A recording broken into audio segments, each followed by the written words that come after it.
ఆకాశమంత ఎత్తులో వటవృక్షంలా ఉన్న ఈ మామిడి చెట్టును చూశారా? ఏ 60-70 సంవత్సరాల వయసో ఉండి ఉంటుంది కదూ. కానీ చెట్టుకు మాత్రం ఓ 100 కాయలు కూడా కనబడటం లేదు. ఒకప్పుడు మంచిగా కాసిన చెట్టేనాయే. అయినా ఇప్పుడు మాత్రం దిగుబడి తగ్గింది. కాయట్లేదు కదా అని చెట్టును పూర్తిగా తొలగించి తిరిగి నాటితే ఖర్చు తడిచి మోపెడవుతుంది. అంతేకాదు, ఆ చెట్లు మంచి కాపునివ్వాలంటే మరో 6-7 సంవత్సరాలు పడుతుంది. దీంతో రైతుకు ప్రత్యక్ష పరోక్ష నష్టం కలుగుతుంది. అయితే ఈ తోటల జీవిత కాలాన్ని మరో 20 సంవత్సరాలు పెంచేలా పునర్జీవ విధానాన్ని ఆచరిస్తున్నారు శాస్త్రవేత్తలు. ఈ పద్ధతిని ఎలా అవలంబించాలి, దీనిలో సాధక బాధకాలేమిటి అనే వివరాలను మనకందిస్తున్నారు సంగారెడ్డి ఫల పరిశోధనా స్థానం శాస్త్రవేత్త డాక్టర్ కిరణ్ కుమార్.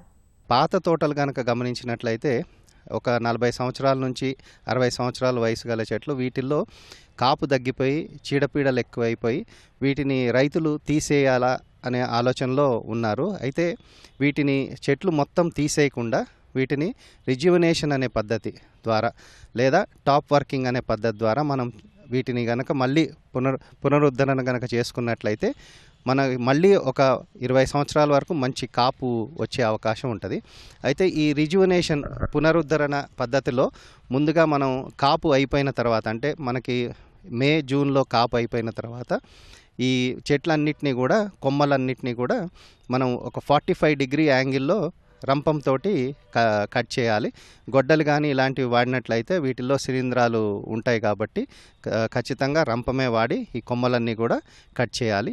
ఈ కట్ చేయటం కూడా చెట్లన్నీ కూడా సమానంగా మొదలు ఉంచి మొదలు పైన ఉన్న కొమ్మలు కట్ చేసుకోవాలి. ఈ అడ్డదిడ్డంగా ఉన్న కొమ్మలు ఇలాంటివన్నీ కూడా తీసేసి ప్రతి మొదలకి ఒక 3 నుంచి 4 కొమ్మలు ఉండేటట్లు చూసుకోవాలి. ఆ తర్వాత వీటి మీద మనకి లేత కొమ్మలు వస్తూ ఉంటాయి. కత్తిరింపులు తీసుకున్నప్పుడు కొంచెం ఈ చీడపీడలు అలాగే శిలీంధ్రాలు ఆశిస్తూ ఉంటాయి. వీటికి జాగ్రత్తలు తీసుకోవడానికి కత్తిరించిన వెంటనే కాపర్ ఆక్సిక్లోరైడ్ పేస్ట్ లాగా తయారు చేసుకొని కొమ్మలన్నిటికి కూడా పూసినట్లయితే ఈ శిలీంధ్రాలు రాకుండా కొత్త ఇగురు మంచిగా రావడానికి అవకాశం ఉంటుంది.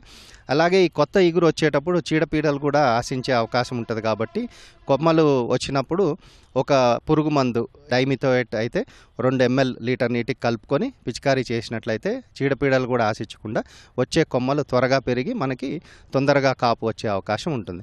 మనం ఈ సంవత్సరం కాపు తీసుకొని కట్ చేస్తే మనకి 2 సంవత్సరాలు కాపు ఉండదు.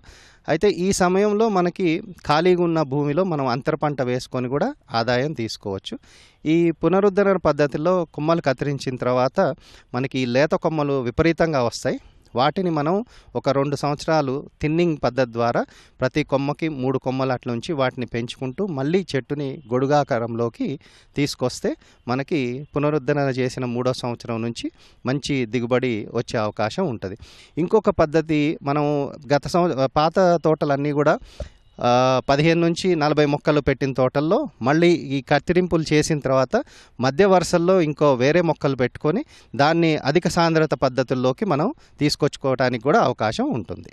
మనం ఇప్పుడు పాత తోటల్ని అధిక సాంద్రత పద్ధతిలోకి తీసుకురావాలనుకున్నప్పుడు మనం ఈ పాత చెట్లన్నిటిని కూడా వీలైనంత వరకు కిందకు కత్తిరించి ఆ తర్వాత ఆ చెట్లని మనం ఒక 10 మీటర్ల దూరం ఉన్న చెట్లకి మళ్ళీ మధ్యలో ఇంకొక మొక్క, అంటే 5 మీటర్ల వరుసకి ఒక మొక్క పెట్టుకొని, అంటే 40 మొక్కల ఎకరాన్ని నుంచి మనం 160 మొక్కల ఎకరానికి ఆ తోటని తీసుకురావడానికి అవకాశం ఉంటుంది.